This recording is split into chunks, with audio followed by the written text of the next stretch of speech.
guys, in this video, as you can see by the title as well, I'm here at Jallianwala Bagh, here in Amritsar. So as I am still continuing my series here in Amritsar, we have now picked this destination to show you guys a more historical moment of something that had happened here, which was such a tragedy. So if you don't know what this is, it is currently a memorial centre now for those many thousands of people who lost their lives. If you don't know what I'm talking about, here's some context. So Jallianwala Bagh, there was a massacre here that happened many years ago on 13th of April 1919, when the Britishers were ruling all of India and they colonized all of India. There were many people who were here because all of the whole city was on fire, and so this was still the place which hadn't got any fire yet. So many people of the city were just gathered here trying to escape all these fires, these shots. Whereas then there was only one entry and exit point, which if I show you was right over there where people are going. That was the only entry and exit point that people can go to, and General Dyer, who was a British commissioned officer, had got his troops, rounded them up and went through that whole corridor and started firing anyone he saw. And now this is because of the Rowlatt Act back then, where any British soldier could then fire to anyone they saw, any Indian person. And so as this was the only entry and exit point, people were coming back and they were firing. And so this is why it is so famous, as there are 369, correct me if I'm wrong, or 379 people who are officially been signed that there's been that many deaths. However, there have been many believed that the number was way higher, as there were 1,200 people who were wounded. So it is a very huge memorial centre now, and we will see further on what it is on the other side. Let me show you.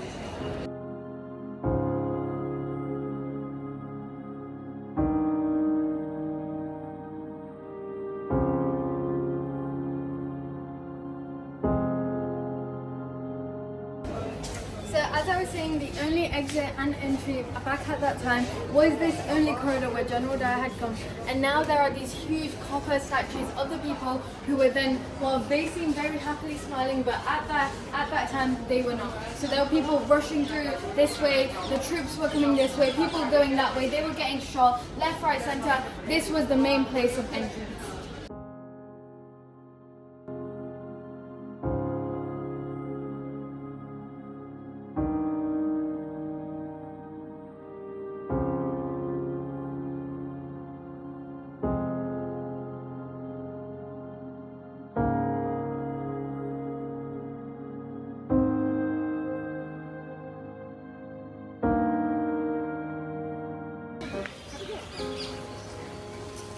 So this well right behind me is very significant here at Jallianwala Bagh.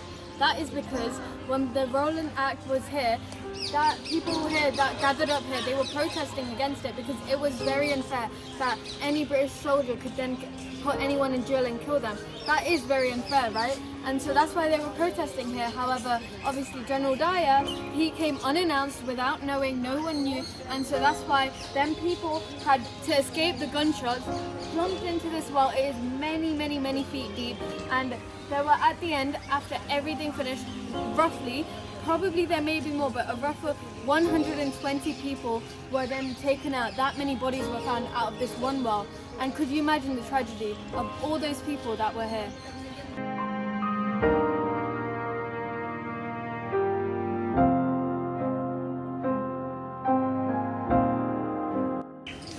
So this right behind me is where the gunshots were actually shot. You can still see there are 28, and they are marked out very clearly.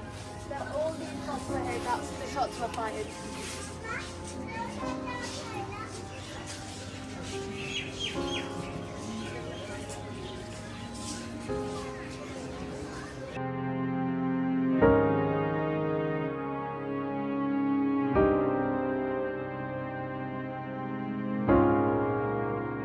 So that right behind me, that huge monument, is called the Flame of Liberty. And the Flame of Liberty is made to represent the sacrifices and the huge commemorates that the people of Jallianwala then had. And so that right there is obviously new, not what it was, but it is huge. And you can see there are so many slabs there, which are put. And on that monument right there is also the Ashoka Chakra, which, if you didn't know, is also on the Indian flag. It has 24 lines and it's that circle in the middle, and is the national emblem, which is cast all on the whole tiles that are put there, all sides, to obviously symbolize national sacrifice that the people here at Jallianwala Bagh have made.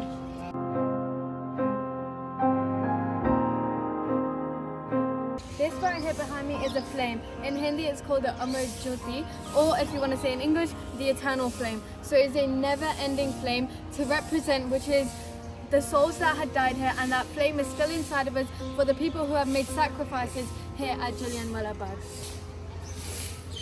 It is said to me that people here still have a flame inside of them that represents that this huge massacre that General Dyer had created here, and all of it was not worth it whatsoever.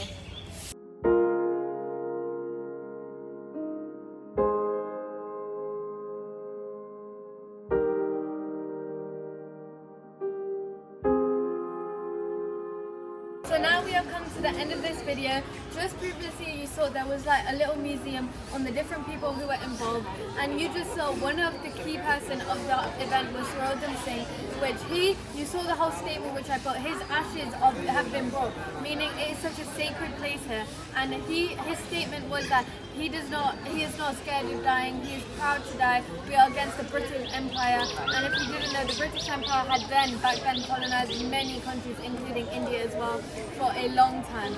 And so now we are here, and you can see, as soon as you enter, you can feel the emotion and how people would have felt back at that time, and the amount of people who sacrificed their life by stepping into the well, the gunshots, seeing the Statue of Liberty, seeing the eternal flame, seeing this museum. There is a lot to see here, so I definitely recommend you guys seeing it. You can feel such connectivity to the emotions that you can feel here, that everyone feels here, so it's very important. However, this is the end of my video of here at Jallianwala Bagh, and now I'll be continuing on anything more in Amritsar. If you haven't seen my series, I have been to many places. However, now I am also in my Indian outfit, so I guess I will see you guys in my next video. Bye!